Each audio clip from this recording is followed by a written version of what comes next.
Hi, everyone. This is Raquel. Hi, and this is Jennifer. Welcome to Madness Cafe. This is a feminist podcast where we talk about women's issues, politics, and health and wellness.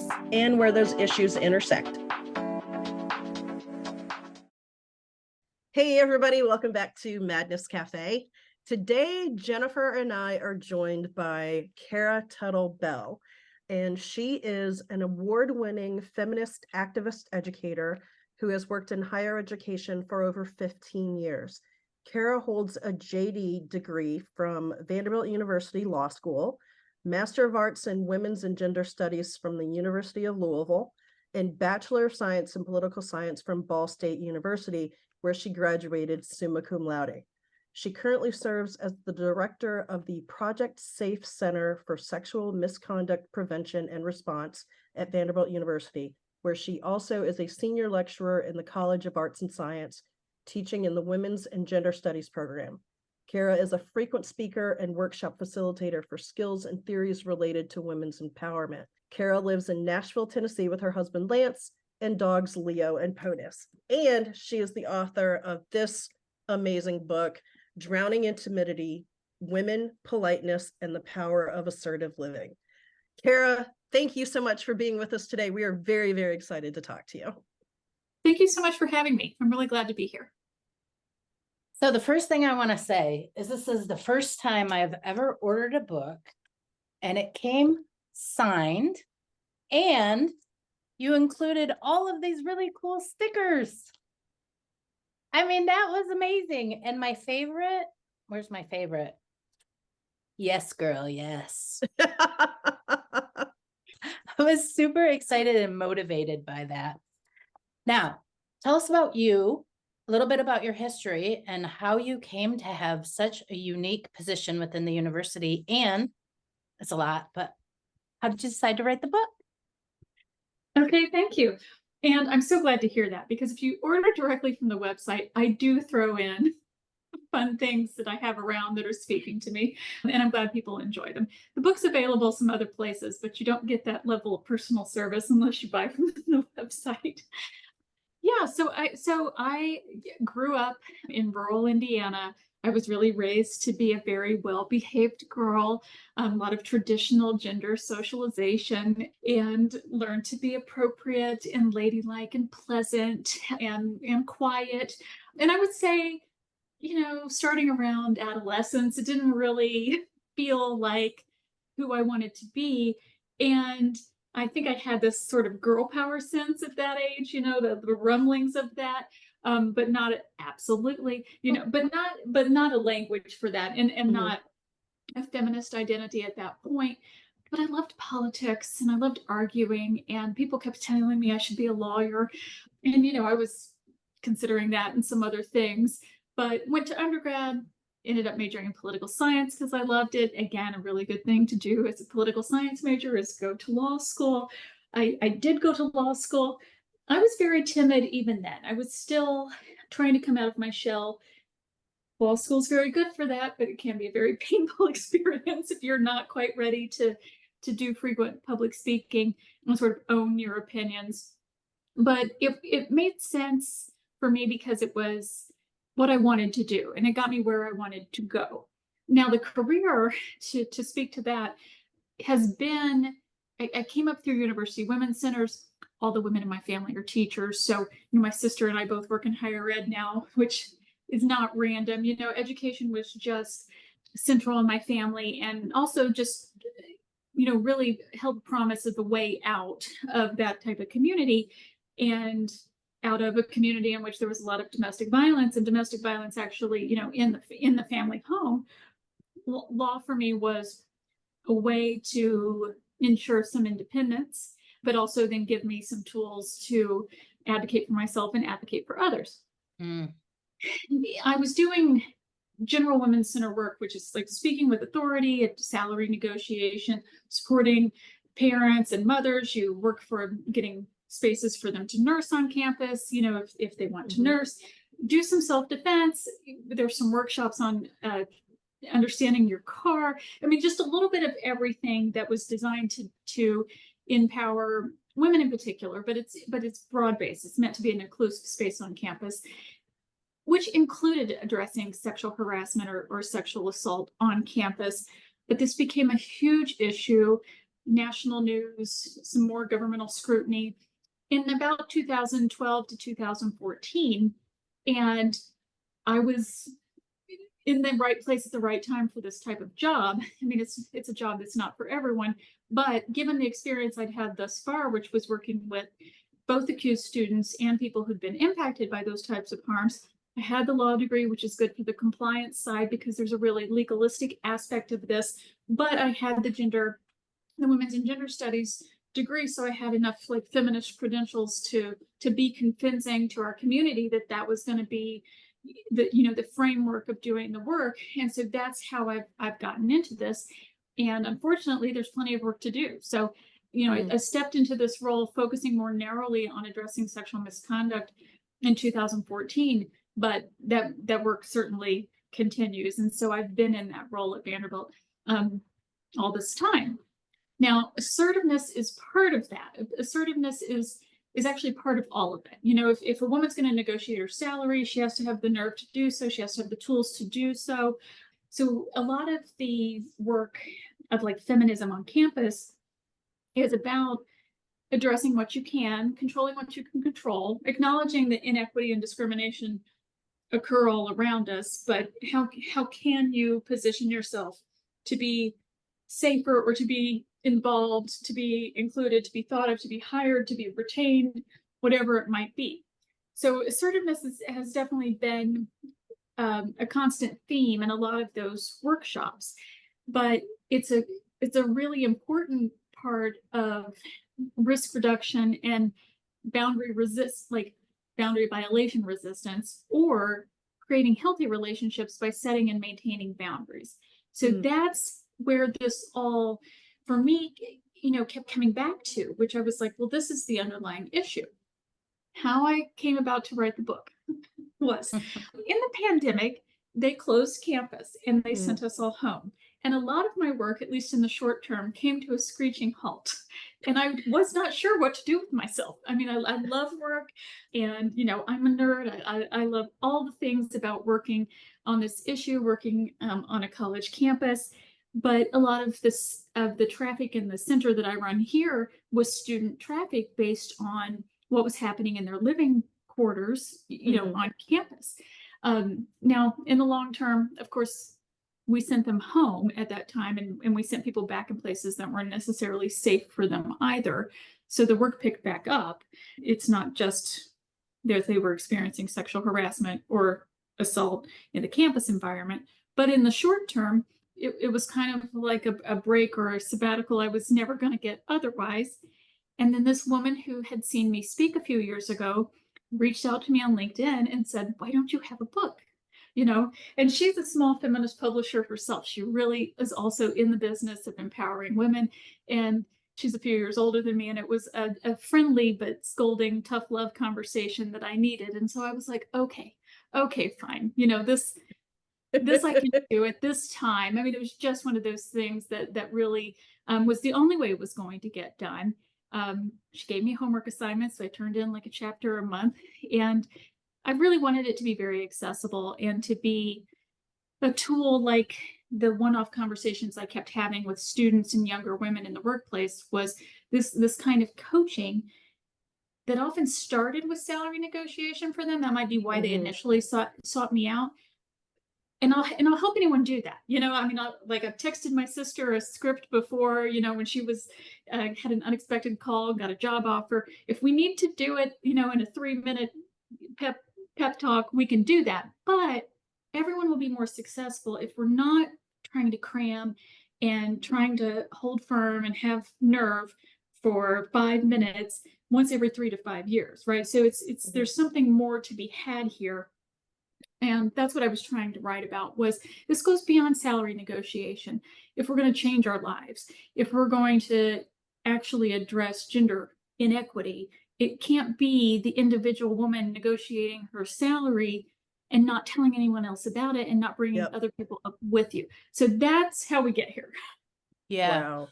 That's one of the things I loved about the book so much is the fact that further in the book, you delve into the conversations we're having with really young girls, young children, young boys as well, but with the focus on their safety, we'll get into it more, but their potential. I just love that aspect of the book, that it is something that we need to be working on every single day. Yeah. Thank you. Yeah. And I like that you really come at it from a standpoint of, it's like you just said, it's not, don't keep it to yourself. It's not just about you as an individual, although yes, that is very, very important. But if you don't utilize it for other people, then, you know, what are you doing with it? Right? You're just kind of staying in one spot, you know? Yeah, it's a real missed opportunity. And also it doesn't change your work life that much, right? Just to get the job offer or the raise. You're still going to then encounter, you know, the sexism or racism or homophobia or whatever it is. Like that little moment, so many books have been written on that. Like when I was researching this, I was like, everything it's the same message. And also there's really interesting research that's come out. I mean, really telling research that's come out, which is women do ask now, like they do try to negotiate their salaries. They're not always getting it. It's not just the individual woman's fault for not asking. We're still encountering hurdles, you know, even in 2024. And I love working with the college age environment. I do. It's the appropriate fit for me. But I know that I'm getting all of these 17 and 18-year-olds, and what we're doing a lot is the work of undoing what they've been taught already to get them in a better place to take care of themselves in a variety of ways. Yeah. That was a perfect segue, because you start out chapter 1 calling it the politeness trap. Can you explain the politeness trap? I can. When I talk to, I would say women 35 or over. And so sometimes I get invited to do women's lunches or breakfasts. And those are lovely events and I enjoy them. But this is where they start to kind of titter a little bit at their seats, but then they're not sure they're with me, right? Because politeness has a place. It does. I want us to be kind to other humans, you know, but not prioritize politeness at all costs, right? Yes.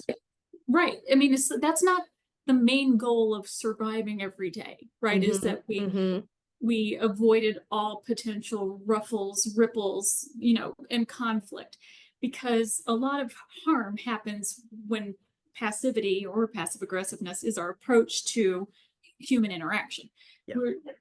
I just don't think there's a neutral stance to be had. I don't think there is a neutral, right? So I get very frustrated with a lot of white women, you know, honestly, who do prioritize these like social, you know, niceties over having any real conversations or resolving a problem. And I do see it also in sexual harassment land, where yeah, we can survive a lot of terrible stuff, but that's not the goal. I mean, we shouldn't have to put up with it, you know. I do encounter some generational resistance when I'm talking to parents or I'm talking to women, you know, higher up in the hierarchy who frankly, I mean, and to be clear, I feel for them, navigated a different work environment with a lot of explicit sexual harassment and sexism happening. But yeah, but the goal shouldn't be everyone just needs to toughen up and brush it off. It's then we're tolerating it. So my point is, politeness has its place. And I love it when people use it strategically, but please don't use it as an excuse not to engage with the issue or the problem, or to protect yourself, or to advocate for yourself, you know, to just better position yourself in a relationship, whether it's in the workplace or not, because we're prioritizing politeness at all, you know, at all else. Yeah, I mean, I do think we were raised to, at least I feel like I was raised, I can only speak for myself. I was raised to honor that politeness above all other. And so in my own workplace with my own sexual harassment. I was like, it's not that bad. It doesn't bother me. It's okay. It wasn't until I saw the same behavior directed towards my daughter when I was like, that's not okay. Mhm. And it's like, why does it take the identification with my daughter to decide that something's not okay for myself? And it's Mhm. almost like that was so programmed into us.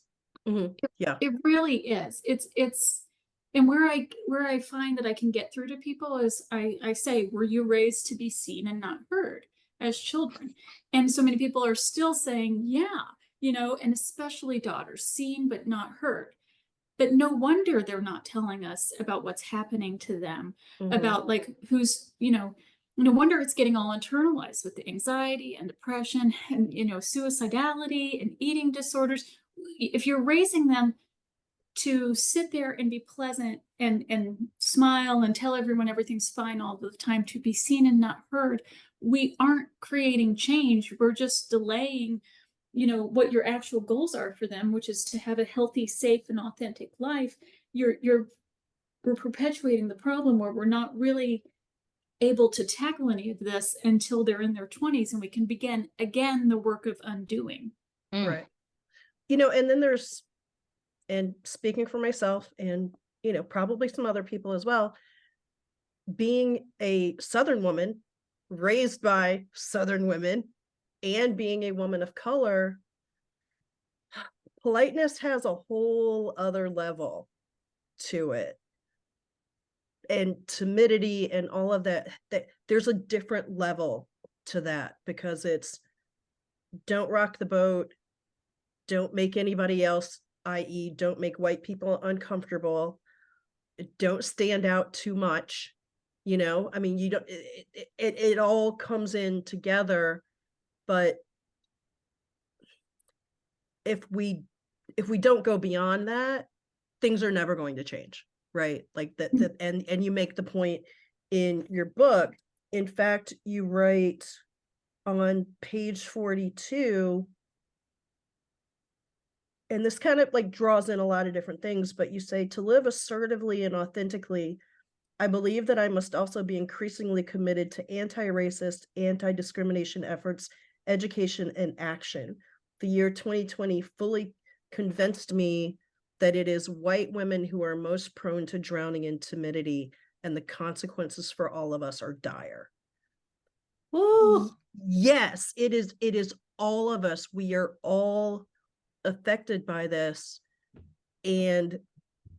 But again, speaking as a woman of color, if white women are not also trying to do the work of not drowning in timidity, then that affects my ability to do the work of not drowning in timidity. Woo.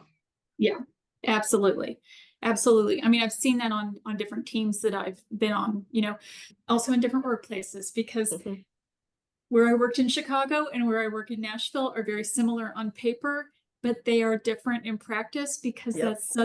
that Southern audience, I mean, quite frankly, the Southern audience likes it the more feminine that I am. So, Yep. depending on where I get booked in the South, I might wear my pink dress and heels and curls, and which is so different than a lot of the speaking gigs I did in Chicago, which was my like sleek brown bob and pants. Yep. And I do play to my audience because I'm trying to maximize persuasion. I want Of them to course.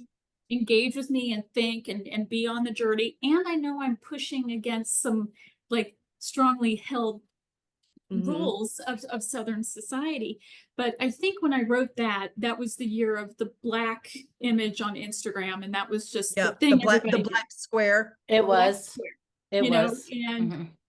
and I encountered so many white women who were really proud of themselves for posting the black square. And I might have even at the time posted the black square. I don't like, I'm sure I tried to be in solidarity. I posted the black square. Yeah. But We it all can't got caught be up in it. all that you could, it wasn't, I was Yeah. like, look, that can't be the only thing you do though. You're not changing anything, Yep. And there's the idea that you can argue with certain people but not others, but we're missing the opportunity there to engage with the people who actually will listen to us the most. Again, prioritizing politeness. I mean, when it's their own children, which we have seen up close and personally with the issue of gun violence, Yeah. white women do come out, you know, and are very vocal and are very activist, engaging in like traditional activist tendencies, but where are they on other causes? And so Yeah. it was kind of that level of frustration. But it's absolutely true that we can't all navigate this the same way, right? Which is the challenge of writing the book, right? Because you want to write a guide that speaks to different people, but it has to be clear that, like, I, as a white woman addressing sexual misconduct on campus, I have a lot of room to be angry and to be grumpy, and people allow me to do that. Yeah. You know, because they think, oh, who would want, you know, what a terrible job she has, or I'm passionate and I care, you know, and it's nice that I have room to do that because it can be very effective. But it is not true that all of my colleagues are given that same space to do that. It absolutely isn't. In different teams where there's a high level of trust, you know, we will speak openly about who needs to make the ask, because I might be more likely to get the yes than someone else who is at risk of being portrayed or perceived to be an angry Black woman. Yep. For the very same cause. Yep. And so I just like to call BS on that, because it's like, And who has more thank reasons you. to be angry? And right? I thank you so much for saying that and putting that fine point on it, because to recognize and to actually voice the privilege that you have is significant. And I really want people to hone in on that. That is very significant. So thank you for doing that. I mean, I'm happy to do it. I think, you know, I mean, you know, been a feminist for a long time. So to me, it's like obvious, like it's obvious that we're so hypocritical sometimes about this. But, you know, I did take certain paragraphs within the book, which there's another way to write it. I could have written it in a softer way, you know, but I can say it and have people stick with me, you know, because of the whiteness or because of the like traditional feminine presentation, and they like grapple with their cognitive dissonance a little bit longer. So I therefore think it is my responsibility, right? Not to make them feel better about doing nothing. That defeats the purpose. I actually want them. And if they're mad at me, who cares? I get to leave, you know, be mad at me, but they're wrong. They should. I love everything you just said. They can be mad at me, but they're wrong. I love that. But also if they're mad at you, hopefully they're, you know, they're a thinking person. They get home and they're like, I was mad at her. What was I mad about? And then they do some reflection. Right. You know, hopefully that leads to some growth. You said on page 10, change is fraught with risk.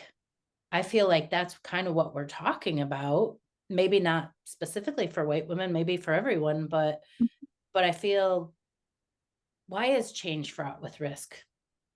The status quo can be the devil, we know, you know, but it's like it feels more comfortable than what could happen. So it's that people have the tendency to retreat into passivity because they don't want to. I mean, we've used all the phrases. They don't want to rock the boat. They don't want people to think they're too much. Who does she think she is? You know, or you know, it is sometimes easier to go along.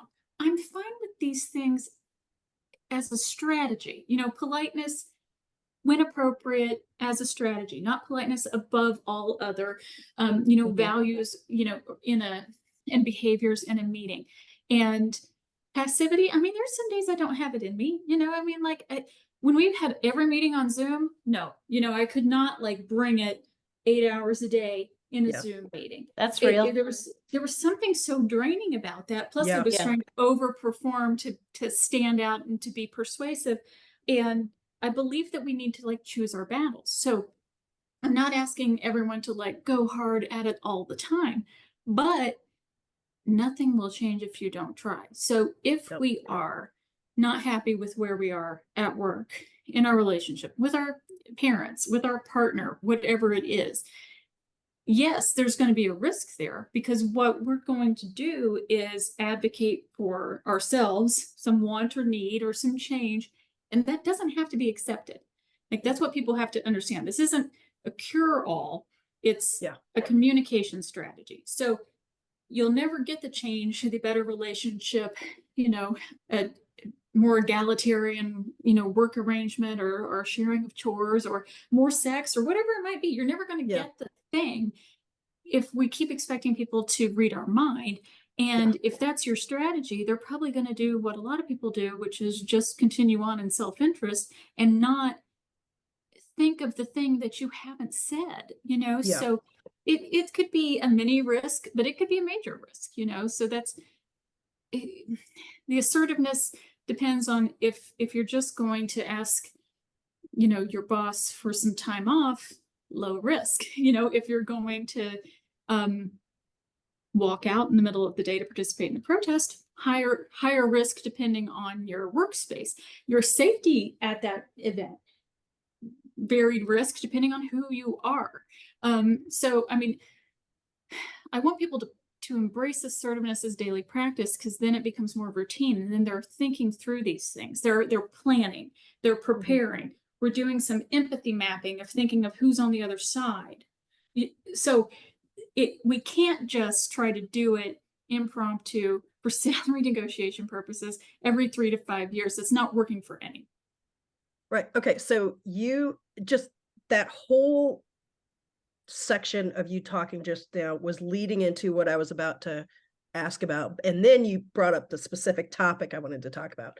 So if you could talk about empathy mapping and assertiveness as allyship, I would love that, because I think those two concepts, I think, are really, really important. And I actually wrote in the book on page 44, when you first brought up empathy mapping, I actually wrote in the margin, want to know more. So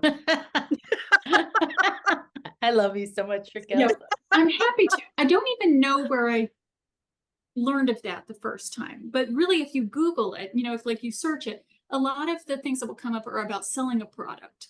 So it's used in business to think of the customer. But as a supervisor who's working on an issue that is very emotional for people, it's very personal for people. And I like to hire junior staff and help develop them. And it's okay if they move on and do other things. There's also high turnover because of the secondary trauma in this type of work. And all of that's fine. But what I've had to do time and time again is bring them back to focusing on persuasion. And so that's one of the aspects of empathy mapping. The other is, it's just a good thing to do, about care about your other humans and think of things from their side of their point of view. But empathy mapping is going to help you be more persuasive. And what are we trying to do? We're trying to get someone to hear us, see us, understand where we're coming from, and maybe make a change that will make our lives better. So empathy mapping, and there are different diagrams. People remember the ones that have, I think one of them's called the big head empathy map, but there's different ways to do it. You can whiteboard this, in your conference room. You can do it with Post-it notes. I'm sure you can do it as a mental exercise, but it's just getting out of my own way. Because what am I thinking about? I'm thinking about what I want. I'm thinking about being nervous. How am I going to survive this conversation? How am I going to articulate my wants and needs during this conversation? And a lot of times the assertiveness prep stops there. And that's incomplete preparation, because we have to think about the other person. And for me, I'm always trying to control as much of my day as I can to maximize persuasion. This is an exercise in building influence where you have no authority, right? So if I have no actual authority, then I need people to agree with me or go along or be worth a try. So, I try to dress for my most important meeting and time the ask at when I think they're most likely to say yes. So I don't grab a high-ranking person who has the ability to tell me no when they're tired and exasperated about something else. And it's not enough that I just want it. Why do they need to say yes? How do they benefit from saying yes? So I go back to my team where I have a number of social workers who come to be victim advocates. We're right. Again, that's what I tell them. I'm like, look, we're the anti-sexual misconduct people. We're right. I'm right when I walk into the room. We care about humans. We want this to stop. We want, people to be safe. Of course we're right, but you also have to be effective. And if we're asserting ourselves for some reason, we want the yes there. We want the change. We want the raise. We want whatever it is. And so empathy mapping helps you prepare for that particular conversation, person, their barriers, their concerns. It makes your whole conversation much more efficient. So even if your motivation is to like get out of there as quickly as possible, empathy mapping is a tool for you. It really is. Okay. Assertiveness is allyship. There is no allyship without assertiveness. There isn't. Believing is simply not enough. The black square is not enough. That costs you nothing, probably. Like maybe one family member raised eyebrows that you participated, but at the end of the day, that is a fleeting moment. So if you're going to be an active ally, I'd love for you to be an accomplice, or a co-conspirator, but if you want to be an ally, then you have to do something. And that is going to maybe be fraught with risk, right? Which we've discussed, probably less risk than people are imagining. They're really thinking of fleeting harms of people will think that you're butting into their business. That's the main thing I hear is like, well, I was raised to mind my own business. Well, sure, sometimes it is your own business, but I would say if something's happening in front of you in a public or community setting, right, they're making it your business. If it's happening in the home and you're impacted by that, which you probably are, it is also your business. And the other thing that I encounter is people who are like, want to say business is business. And I'm like, no. Like, it's not personal. I'm like, it's all personal. We are persons. Everything is personal. Everything is personal. It's like there is no business that isn't personal at the end of the day because people are impacted. You have to have the nerve to be, one of the terms we use is an active bystander. And you can't be an active bystander without having a little bit of assertiveness, because I'm asking you to see something, to maybe take a second look, right? Which is to remain invested. Please don't turn and just mind your business. And then you have options. One of those options might be to confront the situation directly. That's not always safe for everyone. That feels really bold and risky, and it's not what most people choose to do, and that's okay, right? What I would address now as 46-year-old like director of my office on campus, I'll address a lot of things directly. If I see an escalating argument on campus, I'm just going to walk up to them and be like, hey, is everything okay? I will at this point. 19-year-old Cara would never have done it. I would have walked past it. I would have been concerned for the humans, and I would have thought about it for like days and maybe weeks later, but it would have done nothing. So what this conversation in the book is about, and a lot of the trainings that we actually do, are designed to run through scenarios so that people can find that assertiveness and that confidence more quickly, and they can act. So we're not just smiling sympathetically at the person being harmed, and doing nothing. That's better than absolutely nothing. I will take the sort of commiseration. I'll take the circling back with them later and asking if they're okay. But is that creating change in your office, in your work? It's not creating change. They appreciate maybe that you care enough to come ask later, but what they would really appreciate is someone other than them having to take on the problem by themselves over and over. So allyship is, actually what we were talking about earlier is if I'm navigating the world with all this privilege, then I have a responsibility to use it for good and to take those moments where I'm actually not going to get as much blowback or harm to address something. Whereas other people, with different identities, different roles might face much steeper consequences. Thank you so much for saying that. And I just want to point out that in the book, you have a lot of different exercises and things in here to help people sort of find their inner assertiveness and to bring it out. And one of the ones that I flipped to was the section where you have my assertiveness models and or my assertiveness role models. What did you put in? Oh, okay. So what page is that? Let me see what I put in. It's on page 82. And I love this because you say identify your ambition role models. I love this. And so I put Pink, Alexandria Ocasio-Cortez. Oh, I put her too. Oh, cool. Awesome. Viola Davis. Cool. Gabrielle Union and Joy Reid. Oh, you went on. There are so many more women that I could have put, but those 5 women for sure, like immediately popped into my head. And I was like, yeah, these women continually speak up and speak out, and they stand up for other people, and they use their platforms and they use their privilege. They do. And each woman has different types of privilege and different levels of privilege, but they all use what they have to help other people. And I love that. And just thinking of, hey, these 5 women do it. I love these women. How can I maybe incorporate a little bit of that into my own life and to do a little bit of what these women are doing? So I love that, because I think putting that in there and the other exercises in there really help to meet the reader where they are.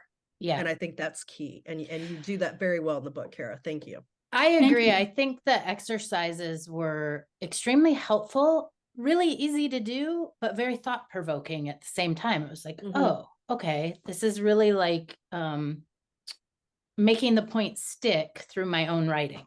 Yeah.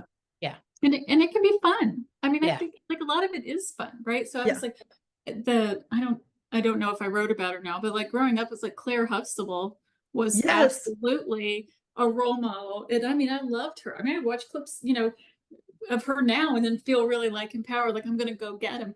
I think there was a whole year where I listened to Tina Turner's Better Be Good to Me on my way to work.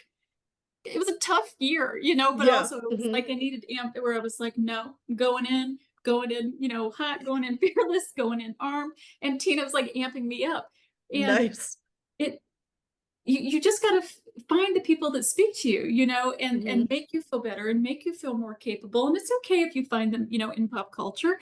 And I mean, yours is a great list. They all are like these kick-ass, you know, women. So I feel good just having you go through your list. Glad I could help.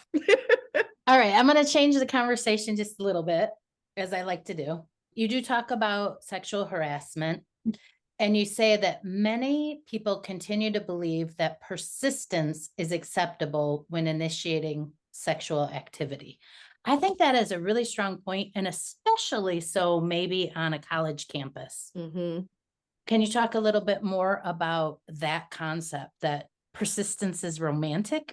I mean, the misconception that persistence was romantic. The rom-com theory. I was just gonna say that. Yeah, it is still, and it's and you know, pop culture, media, YouTube, TikTok videos, they're not helping. It's really not helping. There are lots of fun shows and are problematic faves, but they are portraying sexual harassment, sexual assault, and stalking in the same old problematic ways, where it becomes kind of sexy afterwards. And I am having a lot of conversations with young people, and you know, my team and I do, where we're helping them understand the difference between fantasy and reality. Yeah. And what we're talking about now, which certainly was not talked about in the 90s or the early 2000s when I was in high school and college, is coercion. So we've put coercion in a lot of our college and university sexual misconduct policies, where we're saying very clearly that you cannot coerce, which is that repeat pressure or intimidation, someone into consenting. So it's in the policy, it's in our prevention education that they're getting it, you know, from the 18 to 24-year-old age range. they're probably not getting it before. You know, it's my job to understand who's coming in, and I have nothing but bad news to tell you about the state of sex education, you know, in our K through 12 schools before they get here.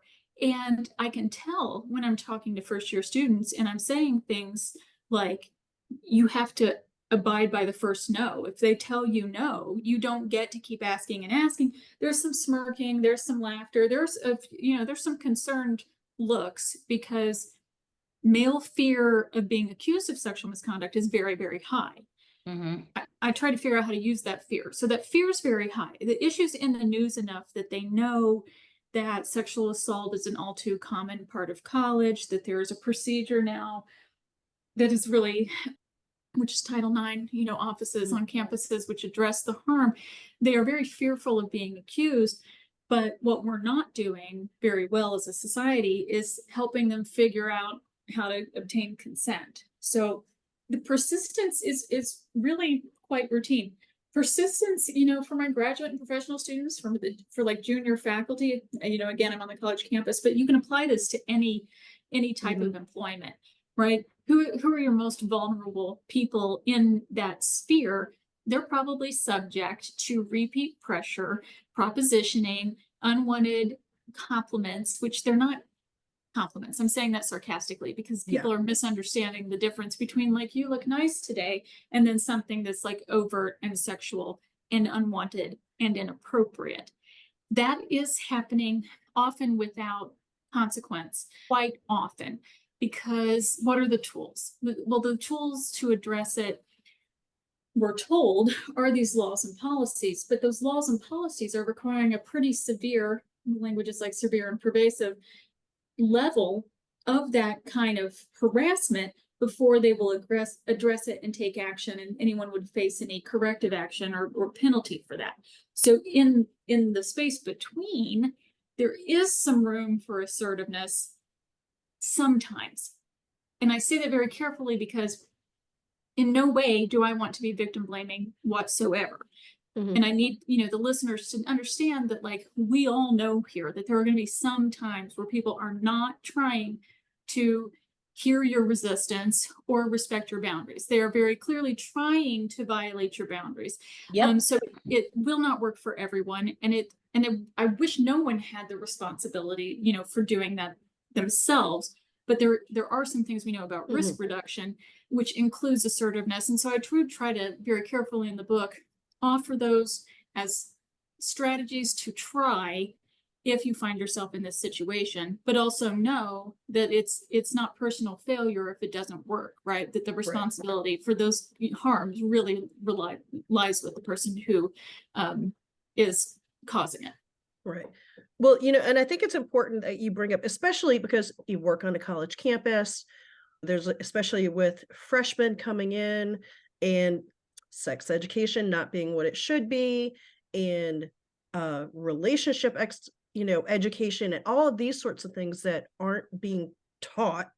I think it's really important in the book that you bring up, and it's on page 73 through 75, you have relationship rights. Yep. One of my favorite parts of the book. I was like, I need to learn this and commit this to memory. We all do. We all do. And I mean, in one sense, it's kind of sad that it has to be written out, but in another sense, it's a great thing that you went ahead and wrote them out, because oh my gosh, yes, these are so many things that we need to know, that we need to keep in mind. And yeah, you know, maybe just sort of in this sort of weird nebulous sort of way, we're like, yeah, I should have the right to be safe, blah, blah. But to spell it out and put it in such specific points, that's important. That is key. People, everyone should get this and read it. I agree. Print it out and put it where you can see it every day. I mean, whether you're in a relationship right now or not, or you want to be, or you're gonna be, or you were and now you're not, whatever. I don't care where you are in your life right now, whether you're a freshman in high school, a freshman in college, 54 years old, whatever. This is key. This is key. And, you know, one place that assertiveness needs to be is in protecting yourself in relationships. So thank you. We could do a whole episode just on that section. Absolutely. Without question. Absolutely. It's good to have them written down. I mean, and I mean, I can say so personally, you know, it's like personally and professionally, it's good to have things written down because you can come back to it. Mhm. Because romance, family pressure, all of this noise can come in, and we get busy and we go along, and we can lose, you know, ourselves in relationships little by little over time. But if you have these rights, or I don't know if it's in the book, but I'll send it to anyone who wants it. I have a boundaries worksheet, you know, which is if you just do it, fold it up, put it in a drawer, check back every 6 months, and then you can kind of see if you're losing yourself in a relationship, or if the relationship's becoming unhealthy, or it's a way to check in and be like, is this good for me? I've already compromised on what I had identified as a non-negotiable. So how did I get here? And what are my choices? Are my choices, well, do nothing and nothing changes, stay in the relationship, but try to change it? Is it time to leave the relationship? There's homework to be done here that helps us build and maintain relationships in a much healthier way than we've been taught, because you know, we've been taught that it's magic and romance and chemistry and all, you know, these things that are just floating in the clouds around us, and as if it's you either got it or you don't. But relationships take work. I mean, you talk to anybody who's been in one for any amount of time, we all know it takes communication, it takes work. And the other person is probably not always putting you first. You need to be the protector of yourself in the relationship. And this is just one tool, hopefully, to help you do that. I think that was a beautiful thing to say. We could ask you a million questions. We're running out of time. Was there anything that you wanted to tell our audience that we didn't give you the opportunity to say? I'll try to keep it brief. One of my favorite things, and hopefully you don't have to keep it brief. Just tell it to us. Okay. I mean, it is in the book. But one of my favorite things that I found has been the most useful, that people I think is memorable, you know, from some of the public speaking gigs, is that I urge you to reclaim your relationship with anger. Yes. Oh, I love that part. Oh, crap. It was one of the things that I wanted to talk about. So I'm glad that you're bringing this up. Sorry. It's key, right? Because like, along with the politeness and the pleasantries, you know, we've been taught to really suppress our anger. I'm angry all the time. I'm angry all the time. I'm like stomping around all of the time. And again, now people let me do that. You know, they do, right? Because of like aspects of my identity, you know, privilege, they let me do that. But for me, anger is fuel. If people say, how do you do this job? Well, I actually love my job, but I keep doing it because I'm pissed off on a regular basis. And all of that anger is valid. And your anger too is valid. Your anger is telling you something. It is telling you something. So let's not be afraid of it. Let's not live there. I mean, I don't want people living in bitterness and resentment, right? It can be problematic, but let's listen to it and figure out what it's telling us, because it's probably telling us about a boundary violation. And it's probably telling you that you could benefit from some assertiveness in whatever's creating the anger. And when you've practiced assertiveness, it actually comes out in a more controlled fashion. So it won't just be an unpredictable explosion. So it won't come out of this aggressiveness, because we've figured out ways to harness, you know, the feelings, and to really maximize, hopefully, the effectiveness of our message. So we didn't talk much about aggressiveness. Again, we could do a whole hour on aggressiveness. Absolutely. But you probably can't get to assertiveness unless you tap into like some of those feelings, like anger, that's trying to tell you something that hopefully is driving you towards positive change. Yeah, absolutely. I love that. That was a very good point. Thank you for saying that. Wow, Cara, we could have talked and talked and talked. Easily talk to you for hours. So thank you so much for taking time out of your very, very, very busy life to come and talk to us about your book. This was a fantastic discussion. Thank you. And thank you for doing the work. Thank you so much for having me. This was really fun. I feel really good about it, but, you know, have me back anytime. This was great. Absolutely. Absolutely. Thank you Thank so you. much, Cara. Okay. I just have to say, okay, yes, definitely. Love the book. Love the too. book. Love the book. And it's not a big book, people. You can read this quickly.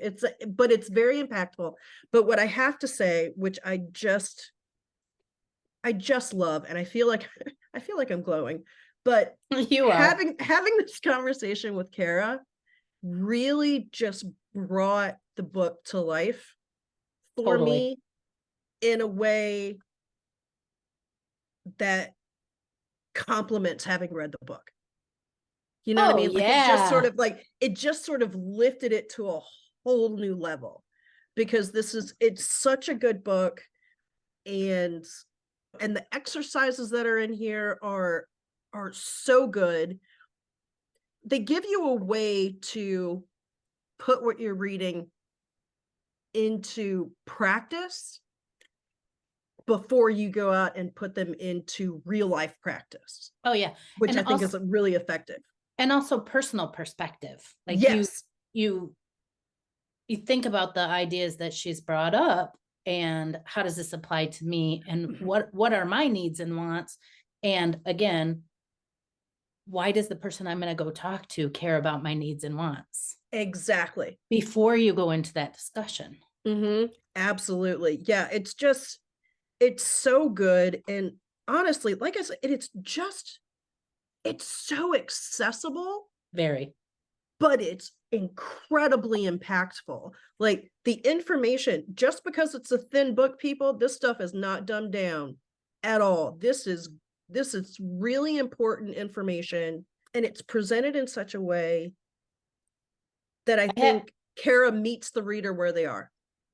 I have There's, about, sorry, oh, I was go just going ahead. to say it's a range of people that are met where they are. It's not just this person or that person. I think, and everybody can get something out of this book.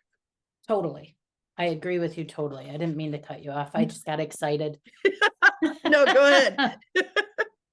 Well, I marked like 7 pages, read this at the end. So I don't know which one I should read at the end. What should I read? Just Pick do one. eeny, meeny, miny, mo. Well, she talked about maybe this one because Okay. I like it so much. And you said just now meets the person where they are. So this one speaks to me so personally. Okay, perfect. She was talking about how can I help my child reduce their own experiencing of sexual assault? Like we all think that as parents, like how do I, and she says she has 2 primary recommendations.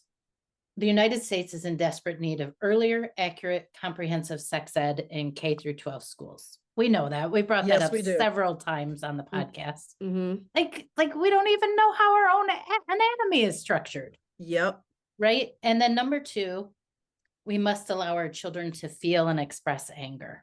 Yes. And that was the point she was ending on as well. Like, yes. And we've talked about this, the embodiment. Our anger is telling us something about our own feelings, our own boundaries, our bodies feeling unsafe, something. Yeah. Right? Let's pay attention to it. Let's not suppress it.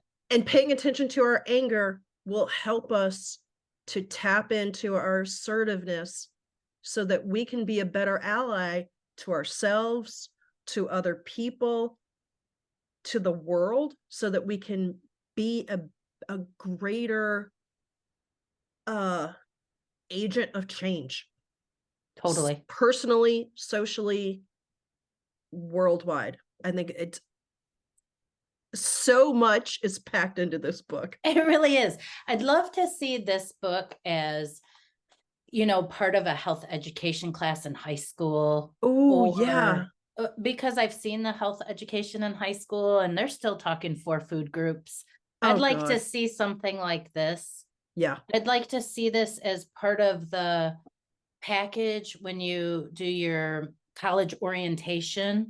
Yes. Especially the parts about consent. I love the thing we learned about consent before about fries. Yes. The part that still sticks out to me is that consent should be enthusiastic. If you're trying to persuade this person and they're not enthusiastic, they're probably really not all that into it yet. Yeah. Maybe it's just a yet.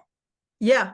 Yeah. Like, but give people, women especially, but all people really, men, women, all genders, give them some space, some time to decide for themselves. Yes. And to decide for themselves. You Yes. don't get to decide for somebody else. And then keep trying to rom-com them into changing their mind. No, no. You know, Stalking is bad, people. Stalking is bad. even if you're holding that thing out in front of their house. With the boombox. No. Yeah, the boombox. Stalking Is bad. I know we thought it was romantic in the 80s, but it's not. We did think it was romantic, didn't we? We did. Oh, so problematic. But that's okay. We're learning. We're learning, people. We learn and we grow. I love you, Raquel. It was a I love you too. great conversation. Absolutely. Thank you, Cara. Yes. Thanks, Cara. Thanks everyone for listening today. We will be back with more Madness Cafe next week. You can find us on Instagram at Madness Cafe Podcast or email us at madnesscafepodcast@gmail.com. Bye.